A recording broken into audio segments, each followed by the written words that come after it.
सुप्रभात विद्यार्थियों आप सबका स्वागत है आपके अपने YouTube चैनल हिंदी कनासिज NCERT एंड RBSE फॉर्म मेधावी को। विद्यार्थियों, मुझे पूरी उम्मीद है कि आप घर पे हैं, स्वस्थ हैं, आपका अध्यापन का है सुचारू चल रहा है। आपको पता है मैं आपको हिंदी पढ़ा रहा हूँ और मेरा नाम मेधावी कौशिक है। इन दिनों में YouTube चैनल में बहुत ही महत्वपूर्ण प्रकरण पद और पद भी किसके हैं विद्यार्थियों? पद भी आपके सामने हैं रहीम के। रहीम जो है वो नीति पद दोहे लिखते हैं, तो पद यहाँ पे किसके हैं? पद हैं आपके सामने रहीम के। पद किसके हैं विद्यार्थियों? रहीम के पद हैं। और रहीम के पदों की एक विशेषता ये है विद्यार्थियों की वो क्या लिखते थे? नीति पद दोहे लिखते थे। मैंने पहले ही बताया था आपको कि वो क्या लिखते थे? नीति पद दोहे लिखते थे। नीति के माध्यम से ज्ञान की बात बताना। 5 दोहे मैं समझा चुका हूँ विद्यार्थियों, मुझे उम्मीद है कि आपको 5 समझ में आगे होंगे। अब मैं इसका छठा दुआ लेके आया हूँ विद्यार्थियों अगर मेरे द्वारा बनाई वीडियो पसंद आए तो इसे ज़्यादा लाइक कीजिए, कमेंट कीजिए, शेयर कीजिए विद्यार्थियों, और खूब मन लगाकर पढ़िए। देखिए, धनी रहीम, रहीम कवि का नाम है।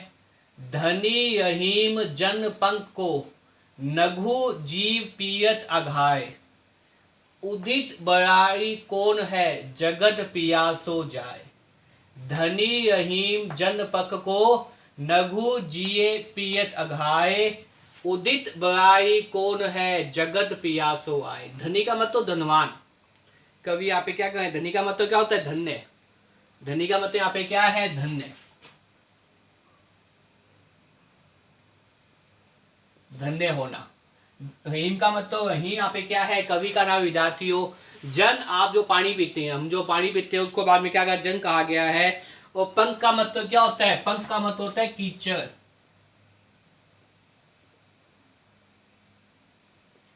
को का मतलब, नघु का मतलब छोटे।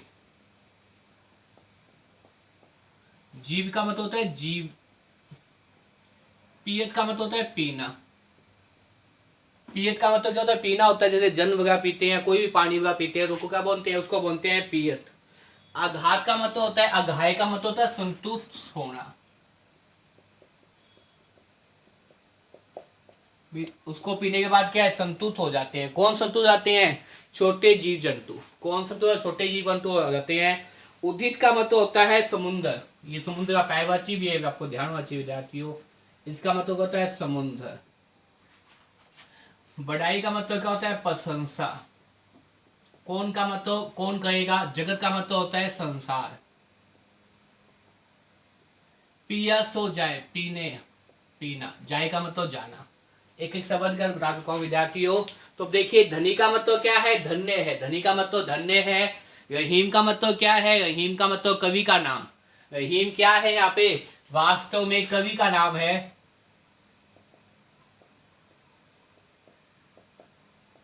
जन का मतलब पानी, पंख का मतलब कीचड़, को नगु का मतलब है आपके सामने है छोटे। नगु का मतलब क्या है? छोटे। जीव का मतलब जीव। पियत का मतलब पीना। अघाय का मतलब संतुष्ट होना। उदित का मतलब समुद्र। समुद्र जो विशाल अर्थात सागर हमने बोलते हैं, समुद्र अपने बोलते हैं, तो इसका मतलब क्या होता है विद्यार्थी? इसका मतलब होता है समुद्र, जो विशाल समुद्र है। बढ़ई का मतलब प्रशंसा करना। कौन का मतलब किस प्रकार से। जगत का मतलब क्या है? संसार। पियो का मतलब पीना। जाए का मतलब जाना। देखिए विद्यार्थियों, मैंने एक एक शब्द कर बता देंगे आपका अर्थ। देखिए विद्यार्थियों, कवि अहिमदास जी क्या बता रहे हैं? धन्य है। कवि अहिम कहते धन्य है जन पांग को, वो कीचड़ से भरा हुआ, कीचड़ से ना हुआ जन भी क्या है? धन्य है। मेरी नृत्य में वो धन्य है, कीचड़ से ना जन, जिसको छोटे जीव जंतु पीकर क्या है? संतुष्ट हो जाते हैं, जिनकी आत्मा तप्त हो जाती है।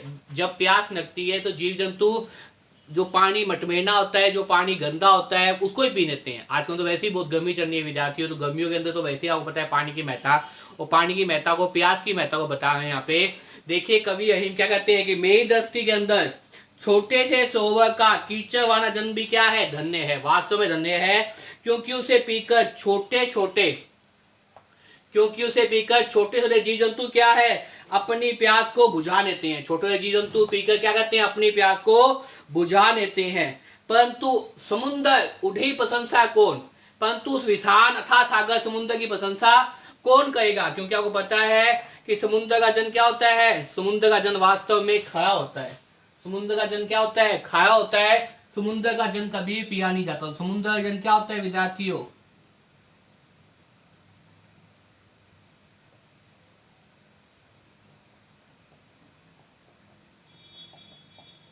जो समुद्र होता है, समुद्र के जल की विशेषता क्या होता है? उसका खारापन।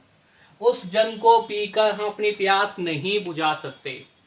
जो इसलिए कवि रहीम क्या करें वो बात बताएं आपके सामने, वो ध्यान दें कि समुद्र का जल क्या होता है? खारा होता है। इसलिए कवि रहीम दादी क्या कहते हैं? जो अथाह सागर समुद्र है, उस समुद्र की महानता की, उस समुद्र की प्रशंसा, उस समुद्र की बड़ाई, उस समुद्र की उपयोगिता का कोई भी बखान नहीं करता है, क्योंकि उसके किनारे आकर भी क्या है? जगत प्यास हो जाए। उसके किनारे आकर भी क्या है? संसार के लोग क्या आ जाते हैं? प्यास से आ जाते होंगे। सागर का जो पानी है, समुद्र का जो पानी है, वो क्या होता है? खारा होता है, पीने योग्य नहीं होता। तो इसी तरह अर्थ है धनी रहीम जन पंख को। कवि रहीम क्या कहते हैं? मेरी दस्ती में कीचड़ पड़ा पानी भी क्या है? वास्तव में धन्य है, क्योंकि उसे पीकर छोटे जीव जंतु क्या है? अपनी प्यास को बुझाते हैं, संतुष्ट हो जाते हैं, तप्त हो जाते हैं, उनकी आत्मा तप्त हो जाती है। उदित, उदित का मतलब समुद्र है। उस समुद्र की बुराई कौन करता है संसार के अंदर? कौन करता है? क्योंकि उसका जल क्या है? खाया है, पीने योग्य नहीं है। उसकी बात कोई नहीं करता, उसकी चर्चा कोई नहीं करता। उसके पास जाकर भी क्या है? हम प्यास से जाते हैं, हमारी प्यास नहीं बुझ पाती। तो इसलिए क्या करें? यहाँ पे एक नीति पर दोहा है, ये एक नीति की बात बताया। वास्तव में समुद्र का, सागर जल क्या होता है? खाया होता है, पीने योग्य नहीं होता है विद्यार्थियों। ये तो सीधा अर्थ है। दूसरा जो अर्थ छिपा हुआ अर्थ है, हिमदास जी क्या कह रहे हैं कि मनुष्य के जीवन की सार्थकता क्या है? दूसरों की भलाई करने में।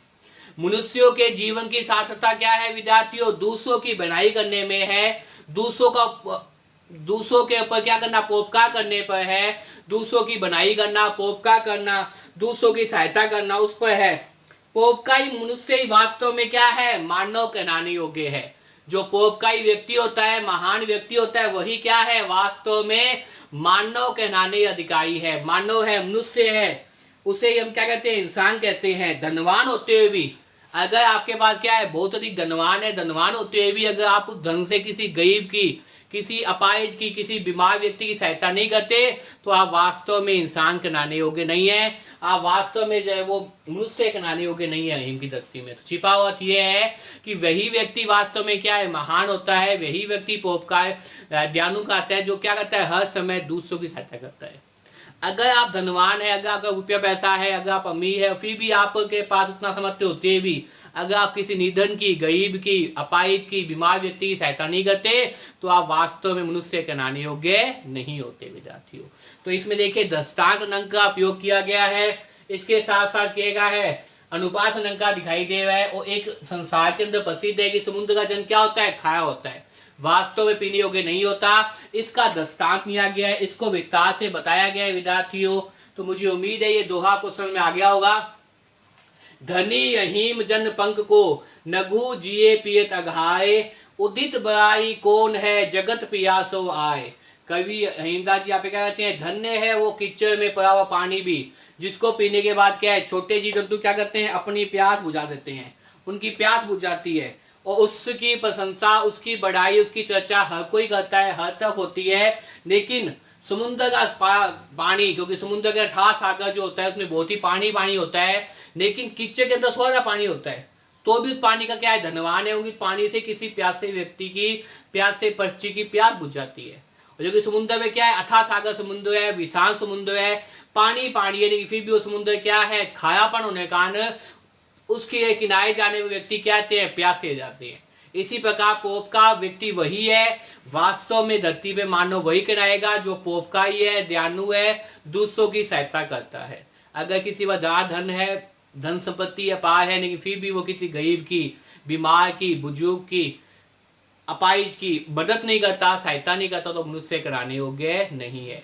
दृष्टांत अंक का उपयोग किया गया है। और दृष्टांत भी कौन सा है? कि ये दृष्टांत है कि समुद्र का जल क्या होता है? वास्तव में खाया होता है, पीने योग्य नहीं होता है, ये बात सबको पता है। इसलिए दृष्टांत अंक का उपयोग किया गया है। इसके साथ ही नीतिपक तथ्यों को बताया गया है। और सहज और लोकोपयोगी उदाहरण प्रस्तुत किया है। सहज का मतलब सबको पता है कि पानी का उदाहरण, पानी की महत्ता को बताया है। जल ही जीवन है कहा भी जाता है, और वास्तव में इन दिनों गर्मी के अंदर पानी की महत्ता स्वतः सिद्ध है। और इसके साथ क्या किया गया है? स्वाभाविक रूप से बहुत ही अच्छी भाषा शैली का प्रयोग किया है। किसने प्रयोग किया है? रहीम ने प्रयोग किया है। तो देखिए अगर आप बात करें इसके बात में तो कौन सा अनंका है, अनंका की बात की जाए तो अनंका कौन सा है आपके सामने, दृष्टांत अनंका है। अनुपास अनंका की बात की गई है। नीतिपक दोहा है। नीतिपक दोहा इतनी है कि नीति पर आधारित बात की गई है और समाज के अंदर सर्वज्ञ को पता है ऐसा उदाहरण लिया गया है, ऐसा उदाहरण प्रस्तुत किया है। ये क्या है, मुख्य मुख्य विशेष बातें बता दी मैंने आपके सामने। ये एक तो क्या है, दृष्टांत अनंग का उपयोग किया, कौन से अनंग का उपयोग किया, दृष्टांत अनंग का उपयोग किया गया है। दूसरा अनुपास अनंग का है, नीतिपक दोहा है, सर्वज्ञ को पता है ऐसा उदाहरण प्रस्तुत किया गया है। तो मुझे उम्मीद है विद्यार्थियों इसी के साथ 6 नंबर दोहा भी समझ में आ गया होगा। अगर मेरे द्वारा बनाई वीडियो को पसंद आए तो इसे ज़्यादा लाइक कीजिए, कमेंट कीजिए, शेयर कीजिए। विद्यार्थियों घर पे ये स्वस्थ ये खूब मन लगा कर पढ़िए विद्यार्थियों। धन्यवाद।